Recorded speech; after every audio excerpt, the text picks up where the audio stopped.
Boleh saya gantian bertanya ke Bang Refli? Boleh, boleh, boleh. Kapan lagi ada Ustadz Abdul Somad nanya saya? Masya Allah. Kenapa, Tad? Apa, Tad?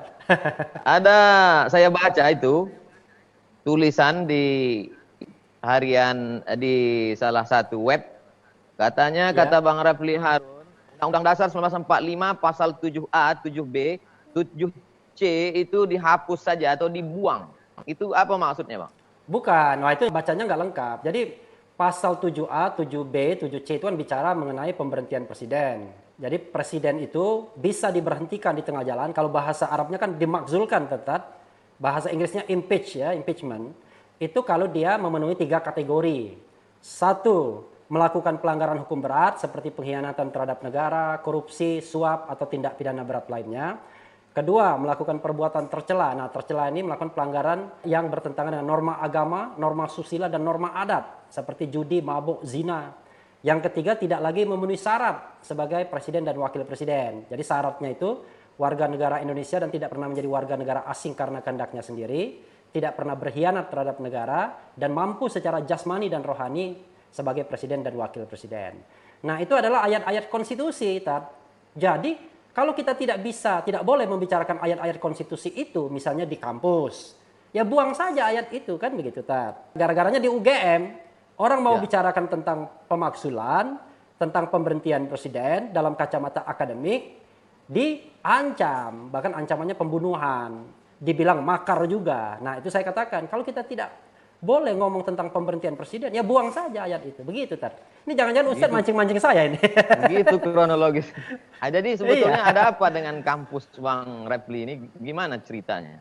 Sebenarnya kan kampus saya waktu itu, kampus saya dulu kan saya S1-nya UGM Fakultas Hukum.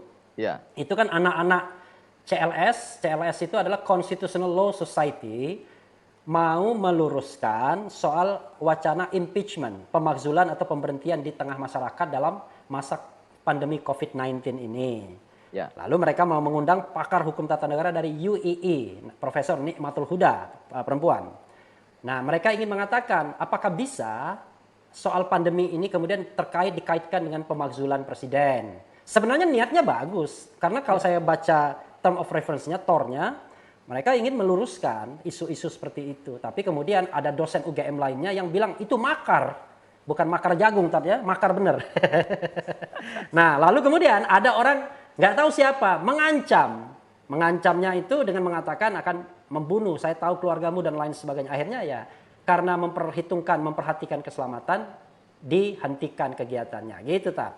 Nah, padahal kita tahu bahwa kalau kita bicara tentang kebebasan, kalau kebebasan akademik itu kecil, Tat. Karena kebebasan akademik kan hanya diatur di undang-undang. Kita bicara tentang kebebasan konstitusional yang diatur di konstitusi. Wah, itu pasal 28E ayat 3 dan pasal 28I itu kan mengatur mengenai hak untuk menyampaikan pendapat. Bahkan hak untuk menyatakan pikiran dan hati nurani itu, Tat, tidak bisa Ya. dihalangi dalam kondisi apapun. Jadi memang sah saja. Kalau kita mengatakan kita mau dukung Jokowi, dukung Prabowo, yang penting nggak ganggu orang memang. Tapi ketika kita menyatakan kita mendukung si A, si B seperti Ustadz, lalu kemudian dilarang sana, dilarang sini, wah itu nggak fair namanya, Tat. Diskriminatif tindakan seperti itu. Nah, begitu, Tat. Berarti kita menghadapi orang-orang yang tidak dewasa dalam bernegara, dalam berpikir. Saya nge-tweet itu, Tat. Saya bilang, pemimpin yang dewasa itu adalah pemimpin kalau yang mendengarkan kritik, dia kemudian akan menjadikannya bahan introspeksi. Entah itu kritik yang membangun maupun yang menjatuhkan sekalipun. Kan bermanfaat semua, Tat. Tapi kalau pemimpin yang tidak dewasa, mendengar kritik lalu menyiapkan serangan balasan, dianggap penghinaan, dan menyiapkan buzzer dan fans clubnya. Gitu, Tat. Tapi orang kalau terlalu ketakutan, Bang Refli, Ah, paranoid, orang terlalu ketakutan habis nonton film hantu, itu ah. pucuk pisang disangka pocong. Itulah persoalannya. Jadi dua orang ngomong Abdul Somad dengan Refli Harun dibilang sedang merencanakan makar. Padahal kita kan Tapi Bang Refli tidak takut nanti kalau dituduh makar. ya kan saya orang hukum, Tad. Ya saya kan tahu batas-batas di mana orang bisa dikatakan makar dan tidak makar, kan. Sepanjang kita menyatakan sesuatu itu tidak boleh dilarang. Ya, Ketika Ruslan Buton mengeluarkan statement pidatonya, apa itu bisa dikatakan makar? ya pendapat saya tidak, jelas tidak. Kenapa? Tadi kan dikatakan, orang menyatakan pikiran dan hati nurani itu tidak boleh dilarang. Nah, persoalannya adalah ayat-ayat konstitusi itu, yang saya bilang pasal 28E ayat 3 itu, sering dipatahkan dengan undang-undang ITE. Jadi undang-undang ITE itu undang-undang karet sekali. Kalau kita misalnya menyampaikan konten tertentu di media sosial dengan menggunakan media internet, maka kita bisa dijerat pasal 1 penghinaan, kedua menyebarkan berita bohong. Jadi itu yang menyebabkan kemudian atau menyebarkan kebencian. Jadi ketiga, kebencian, penghinaan, dan penyebaran berita bohong. Dan itu karet sekali, Tat. Persoalan kita kadang-kadang kita tunduk melihat undang-undang tapi tidak tunduk pada konstitusi sebagai hukum tertinggi. Kecuali Ruslan Buton itu dia berkonspirasi, mengumpulkan orang, lalu kemudian berpikir bagaimana memecah belah, bagaimana melakukan agitasi, lalu kemudian merebut senjata dan lain sebagainya. Itu baru makar. Gitu. Kerisauan Ruslan Buton itu kan ketika melihat TKA, Bang Rafli. Lalu bangkit semangat patriotisme kebangsaannya. Itu sebenarnya kalau dilihat dari aspek hukum, bagaimana dengan kebebasan TKA yang melampaui batas itu? Jadi kalau kita bicara mengenai TKA ya, tenaga kerja asing, maka itu kan sepenuhnya di bawah kontrol pemerintah, kan begitu. Nah, ketika pemerintah mau mengambil kebijakan, ya harusnya dia memperhatikan beragam aspek. Salah satunya aspek kepantasan dan keadilan. Misalnya kan begitu. Kalau pembentukan kebijakan begitu kan, Tad, kita bicara keadilan, kepantasan, ya kan, keterbukaan. Di tengah pandemi COVID-19, di mana kemudian orang kehilangan pekerjaan, kan begitu. Lalu kemudian orang susah makan dan lain sebagainya, loh, malah kita mengimpor tenaga kerja asing. Nah, rasa keadilan orang-orang itulah yang kemudian dia teriakkan tuh, begitu. Mungkin kalau negara kita tidak ada unemployment, ya kan, semua orang bekerja, semua orang makmur, ya seperti Jepang zaman dulu, atau seperti Malaysia, dia impor orang lain untuk bekerja di sana, kan kira-kira begitu.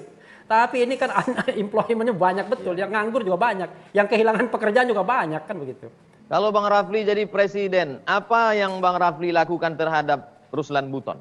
Wah, luar biasa, ini pertanyaan berat sekali. Saya undang Ruslan Buton, biar dia ngomong di depan saya mau apa dia, kan begitu kan? Daripada dia susah-susah kan, undang saja Ruslan Buton. Jadi gini, Tat, kadang-kadang ini porsi ustad loh, tapi ini kan saya berkontemplasi saja. Saya kadang-kadang heran dengan penguasa ya, kepemimpin bangsa. Kenapa dia selalu ingin mendengarkan orang-orang yang sepaham, searah dengan dia, tidak mau mengundang orang-orang yang berbeda pendapat. Kalau orang-orang yang sepaham dan searah kan nggak perlu di treatment lagi, sudah dengan sendirinya. Harusnya kan yang perlu didengarkan adalah orang-orang yang berbeda pendapat. Tapi saya kira dimanapun, Tat, saya mengalami juga, Tat, kan saya juga ya dalam masa tertentu pernah diundang di istana gitu ya. Bahkan saya 4 bulan pernah menjadi staf khusus Menteri Sekretaris Negara Pratikno, tapi saya mengundurkan diri setelah itu. Saya merasakan betul, kalau pendapat kita sama, teman, kan begitu. Kalau pendapat kita berbeda, dalam tanda kutip lawan. Kira-kira begitu, Tat, ya. Makanya saya bilang memang gak gampang jadi pemimpin ini ternyata. Berjiwa besar, ya, berlapang dada itu sulitnya minta ampun, sepertinya, Tat. Gitu. Jadi saya bisa tanya lagi sama Ustadz? Atau masih ada pertanyaan lagi sama Ini Ustadz? Bang Refli. Iya. Sekarang ini kalau kita buka media, Iya. hampir setiap hari itu saya dapat postingan tentang anti PKI, ketakutan bangkit PKI, segala macam. Ini isu PKI ini sebetulnya memang ingin bangkit ada, atau hanya sekedar pemikiran, bukan gerakan, atau isu ingin memecah belah kebangsaan. Apa sebetulnya yang terjadi? Pengamatan Bang Refli. Kalau ini agak berat saya menjawabnya, tapi saya ingin menjawab lah. Izinkanlah ya Pak netizen sekalian menjawab. Kita ini sekarang ini sedang dijebak dalam politik bipolarisasi. Jadi saya katakan kelompok A dan B aja ya. Kelompok A menggunakan isu-isu yang sama, PKI ya kan, lalu kemudian macam-macam lah. Kelompok B juga melakukan isu yang sama, khilafah, tadi kan ada khilafah ya kan, HTI ya kan, lalu kemudian apalagi kadrun ya kan, lalu macam-macam. Nah, ini yang menurut saya tidak sehat dalam politik kita, Pak Ustadz ya. Harusnya politik kita jauh lebih cair, jangan ada bipolarisasi seperti ini. Makanya saya dan teman-teman berjuang agar presidensial threshold itu ditiadakan, Tat. Karena dengan adanya presidensial threshold, tahun 2024 diperkirakan jumlah presiden barangkali 2 lagi saja. Bayangkan, kalau 2 lagi kan cebong dan kampret lagi kan. Satu dibilang Keluar lagi. iya, satu dibilang pengikut PKI, satu dibilang pengikut khilafah. Jadi kita tidak produktif sebagai bangsa. Nah, kalau misalnya presidensial threshold itu dihilangkan dan semua partai politik bisa mencalonkan presiden, saya berharap 5-6 pasangan calon misalnya. Di situ ada Anies Baswedan, di situ ada Ganjar Pranowo, Ridwan Kamil, Abdul Somad, ya kan? Lalu kemudian Hovifah, kan Kalau asik jadinya. kalau dari Sumatera cukup satu aja, Dr. Refli Harun aja. Saya modalnya nggak ada. Modal itu ada dua. Pertama modal uang, dia pengusaha. Kedua dia modal kiai. Dua-duanya yang saya nggak punya. Nanti kita disuruh ceramah pula. Pertama diceramah disuruh jadi imam kan. Disuruh baca ayat-ayat panjang. Matilah kita. Jadi begitu. Imam Zuhur aja dulu, Bang. Imam Zuhur ya. Imam Zuhur aja dulu. Ya saya kalau Imam Zuhur, Imam Asar berani. Imam Subuh, Maghrib, Isya berani juga. Cuma makmumnya cuma keluarga doang. Anak dan istri. Itu namanya imam new normal, Bang. New normal. Jadi Bang, ya, silakan.